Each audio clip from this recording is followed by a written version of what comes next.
Chelsea are finally back to winning ways after a horrid patch of form, beating Brighton 1-0 in the Carabao Cup and progressing to the next round.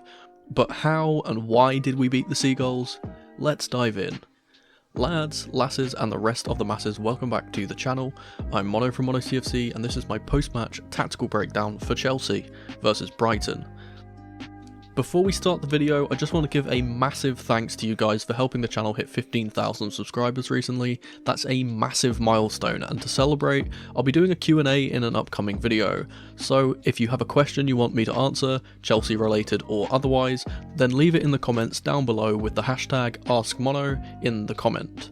Additionally, you can @ me on Twitter or X with your question at @mono_CFC. Also follow me over there too. Right, with that out of the way, let's get back to the video.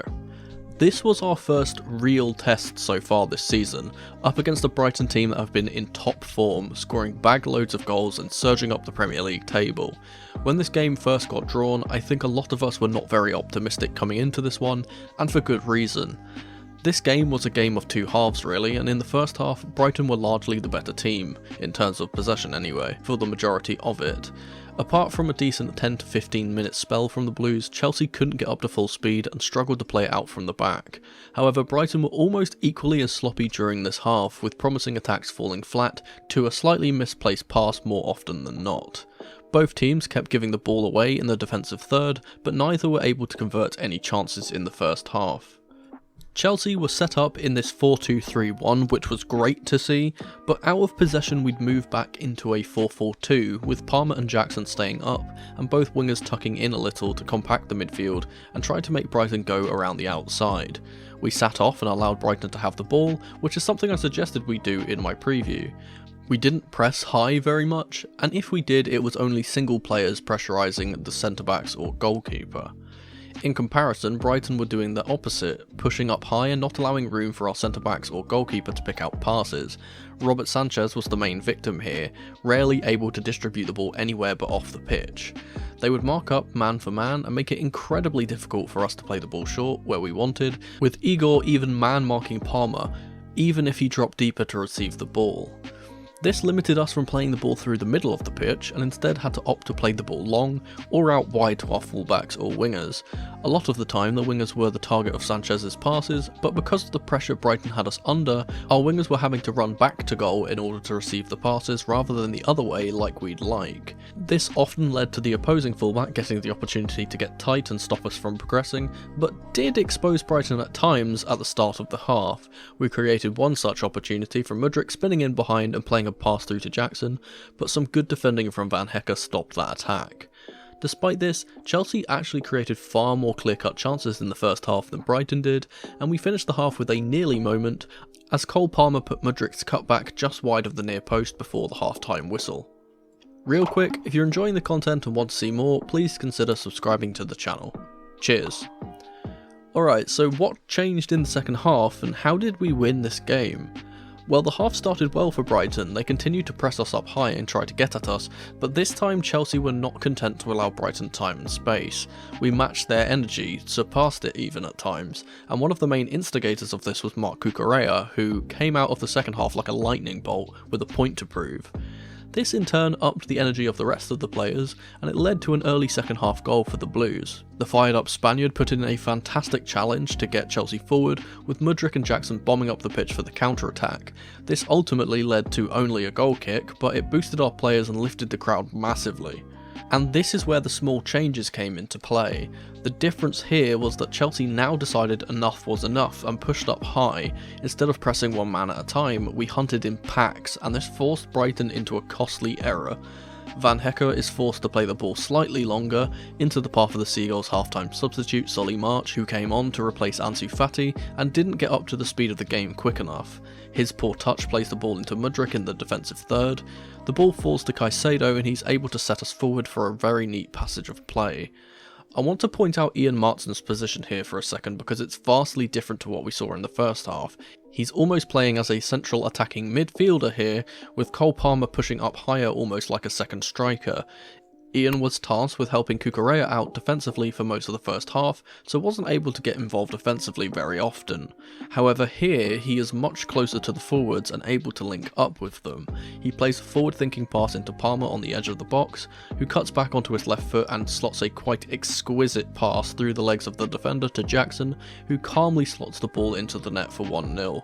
This was a great piece of football all around, and exactly the type of football we saw in pre-season with Maatsen able to affect things higher up the pitch. This gave our players a massive boost, and Jackson in particular seemed to grow in confidence as the game went on. He wasn't particularly good in the first half, playing through a nasty wrist injury and not able to get his first touch right or hold up the ball like usual. However, this goal gave him that lion's heart, and he, along with the rest of the team, seemed ready, willing and able to go and grab a second goal. And he should have got a second goal too, but the referees decided to have one of the worst days of their careers here, being awful equally for both teams, I should add. I don't like talking about referees, as I often say, but sometimes it's unavoidable, and in this case it was laughable how bad they were. Firstly, the ref kept stopping counter-attacks for both teams without giving out cards. He refused to play advantage for almost every single Chelsea counter-attack, which is probably why this half didn't have much free-flowing football in it. He missed a clear opportunity for Leslie Ugachukwu to be sent off in the first half, with a challenge that could have seen him see red. They called Armando Broja, who came on late in the second half for Jackson, offside whilst he was in his own half, which is impossible, and that one is the pick of the bunch really. Look at how far onside he is, it's hilarious how bad this call is. The one I want to focus on here though is calling offside for Jackson's second goal, when he was clearly onside. This lino on the dugout side had a horrific game, and this goal should have stood. Let me go over it regardless, because it was such a nice piece of football once again from Chelsea, and shows that change from the second half very clearly. It all starts from a free kick in our own half. Cucurella lofts the ball up to Jackson, who holds off two Brighton defenders to get the ball, a stark contrast to how poor he was at doing this in the first half. He ultimately loses the ball, but his hold-up play allows us to get higher up the pitch and start forcing errors again. And that's exactly what happens. Maatsen's high press makes the young Jack Hinselwood, who came off of the bench, aimlessly play the ball out, and the advancing Leslie Ugachukwu collects it high up the pitch. We play a bit of keep ball for a moment to try and find an opening, and Marc Cucurella finds that opening with a lovely pass into Caicedo just outside the box. And in an almost carbon copy manner, the ball gets played up to Cole Palmer on the edges of the box, who touches it onto Jackson, who blasts it into the back left corner of the net. The rest of the game felt scrappy. Both teams were chasing after the ball, and the game felt very stop-start, especially with substitutions from both managers. Brighton had the majority of the ball in this half too, but were not able to break down the bastion that Chelsea had set out, and struggled to play their football due to our higher press, opting to play long at times to no avail. In many ways, what I said in my match preview came true here. We reverted to a pragmatic Chelsea, which is what suits us. I didn't expect us to concede many, if any, goals in this game, and we rightly didn't. It was just a matter of taking the chance when it came, and Nico Jackson certainly did that. That was the story of this game really. Chelsea are going through to round 4, where we will have another home tie against Championship side Blackburn, but before that we move on to game week 7 of the Premier League, taking on our close neighbours Fulham on Monday under the lights at Craven Cottage. The match preview for that will be out Monday morning around 8 to 10 AM, so keep an eye out for that one. And finally, before the end of the video, it's time for the question of the day. As always, I'm going to highlight some of the comments from the last video, so here are a few responses to the last question of the day. Thanks guys for your continued support as ever. If you want your comment to be featured in the next video, leave your answer to this video's question of the day down below with QOTD at the start. So for this week's question of the day, we'll go for an interesting one. After seeing us beat a team like Brighton, do you think we can push on and break this poor spell of form? But that was just my tactical breakdown for this match. Thank you ever so much for watching. Let me know your thoughts on this match in the comment section below, and if you'd be so kind, subscribe to the channel and leave the video a like if you enjoyed.